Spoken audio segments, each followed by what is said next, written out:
नमस्कार प्यारे साथियों और मेरे प्यारे बच्चों। आज का जो वीडियो का सेशन है वो मैं टेस्ट सीरीज पर करूंगा, क्योंकि अब 10वीं 12वीं के एग्जाम भी नजदीक आ गए हैं, रीट का भी एग्जाम नजदीक आ गया है। तो जितने वाक्य करवाए हैं उनका मैं एक बार टेस्ट सीरीज लूंगा और जो पॉइंट बच गए हैं वो भी पॉइंट में आगे आगे करवाता रहूंगा। और सबसे बड़ी बात यह है कि आप इनको देखते रहना, क्योंकि मैंने टेंस करवा दी है, उनकी करेक्ट फॉर्म पढ़ते रहना, पेशिव वॉइस करवा दी वो भी पढ़ते रहना, डायरेक्ट इनडायरेक्ट करवा दिए वो भी पढ़ते रहना, प्रीपोजिशन करवा दी वो भी पढ़ते रहना, यानी लगभग और सिंथेसिस क्लॉजेस ये सारी टॉपिक है वो मैंने आपको एक बार करवा दिए। दो तीन टॉपिक और बच गए वो भी मैं करवाता रहूंगा। लेटर, नोटिस, इनविटेशन वो भी आपको मैं बीच बीच में बताता रहूंगा। लेकिन सबसे बड़ी चीज है कि आपको मैं आज 5 क्वेश्चन दे रहा हूं, 5%। वो जो मैंने ग्रामर करवाई है उन्हीं में से मैं आपको रिपीट कर रहा हूं, क्योंकि अब 12वीं कक्षा के लिए बहुत ही महत्वपूर्ण समय है, 10वीं के लिए, 12वीं के लिए, क्योंकि चंद ही दिन बाकी बचे हैं, रीट का भी एग्जाम नजदीक है। तो सभी के लिए ग्रामर है वो एक टेस्ट सीरीज है वो देखते रहना, क्योंकि ये एक अच्छी टेस्ट सीरीज है और इसमें सभी को ऐसा लग जाएगा कि क्या क्या चीज है वो हमें करनी है। अब ये देखना है हमें कि टेस्ट सीरीज के अंदर है वो चीजें।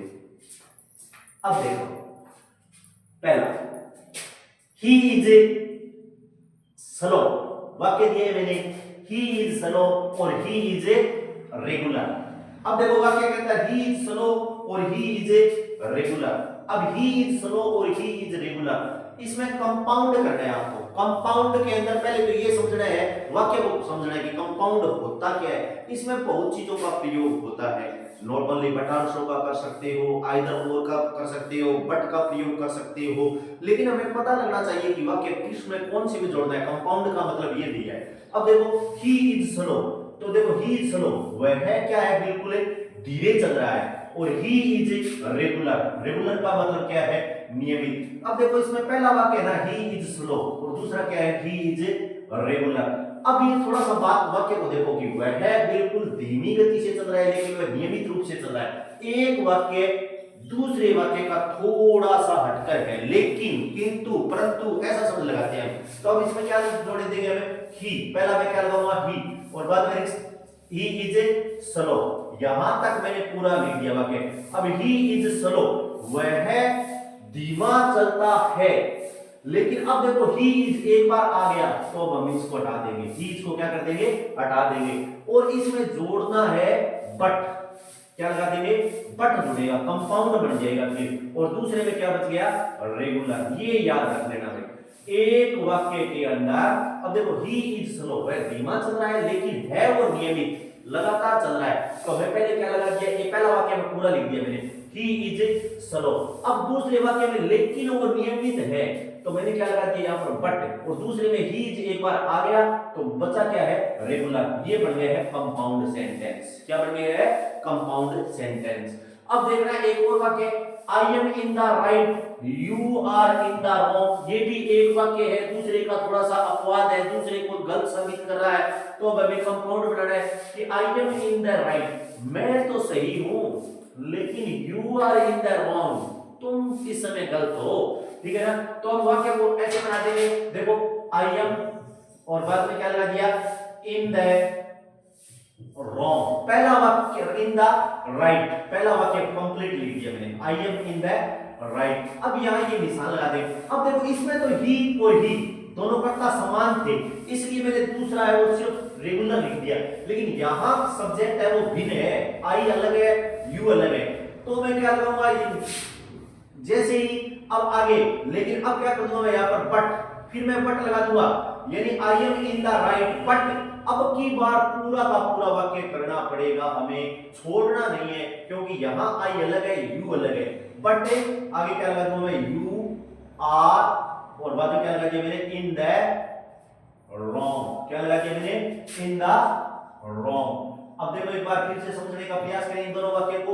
पहला वाक्य था ही इज स्लो और ही इज रेगुलर, इसको हमें कंपाउंड से जोड़ना था, यानी मैं वाक्य को पढ़कर देखना पड़ेगा अब हमें। तो पहले क्या लगा दिया, ही इज स्लो, अब ही यहां पर भी है और यहां पर भी है, फिर मैंने क्या जोड़ दिया, बट जोड़ दिया, लेकिन एक बार ही इज आ गया इसलिए मैंने रेगुलर इसमें लिख दिया।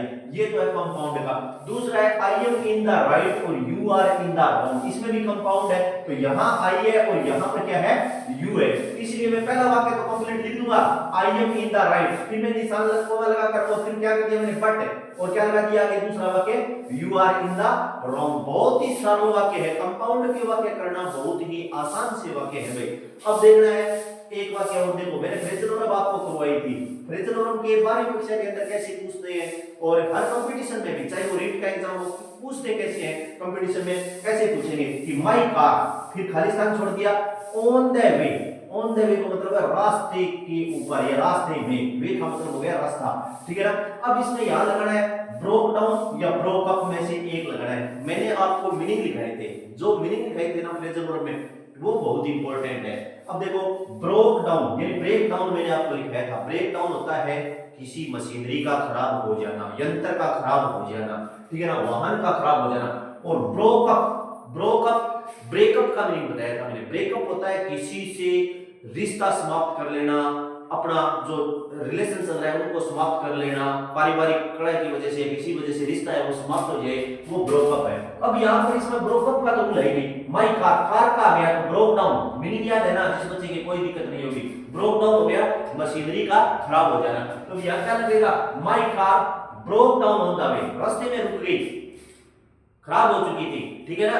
तो इसमें ब्रोकअप तो मैं तब लगाता जब यहाँ कोई रिश्तों के बारे में बातें करता, रिलेशन के बारे में बातें करता, तब मैं लगाता। अब यहाँ पर मीनिंग याद रखने हैं तो ब्रोक डाउन लगा दिया। एक फ्रेजल वर्ब और देखो, ही 50,000 rupees a month, a month लगा सकते हैं या पर मंथ लगा दो, कोई दिक्कत नहीं है यहाँ पर।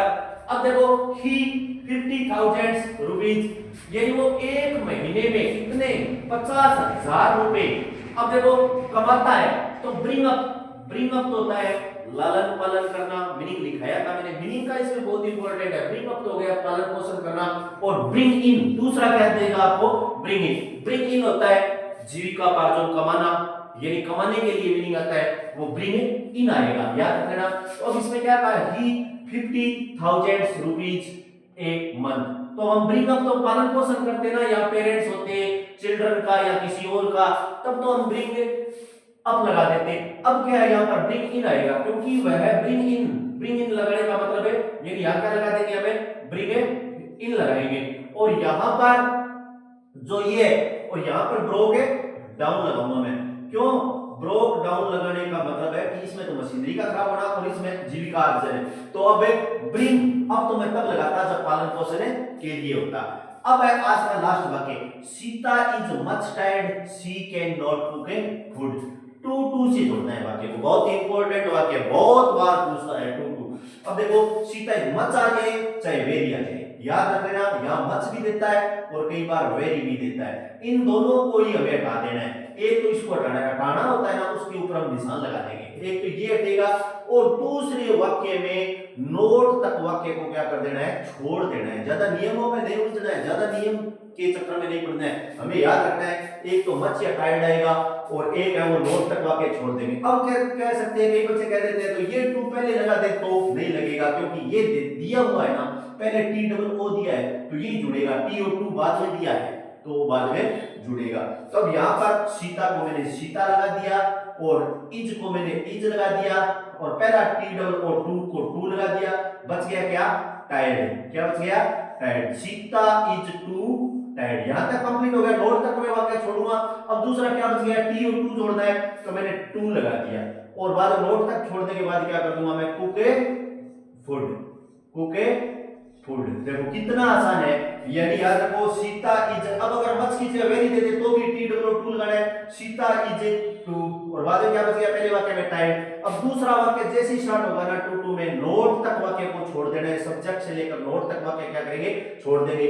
जोड़ने वाला शब्द क्या होगा, टू, तो मैंने टू लगा दिया, और आगे वाक्य पूरा का पूरा लिख दूंगा मैं, to Kukke food, to Kukke food. तो इस प्रकार ये सारे के सारे देख लो वाक्य, he is slow, he is regular, बहुत ही इंपॉर्टेंट वाक्य है भाई, ये बहुत बार आता है वाक्य, he is slow, he is regular, compound में जोड़ना है, याद रख लेना। तो कंपाउंड को हम ऐसे कर लेंगे, नॉट ओनली बट आल्सो भी जोड़ सकते हैं, आइदर और से जोड़ सकते हैं, एंड से जोड़ सकते हैं, ये कई चीजें हैं, इनका एक रूल याद रख लेना।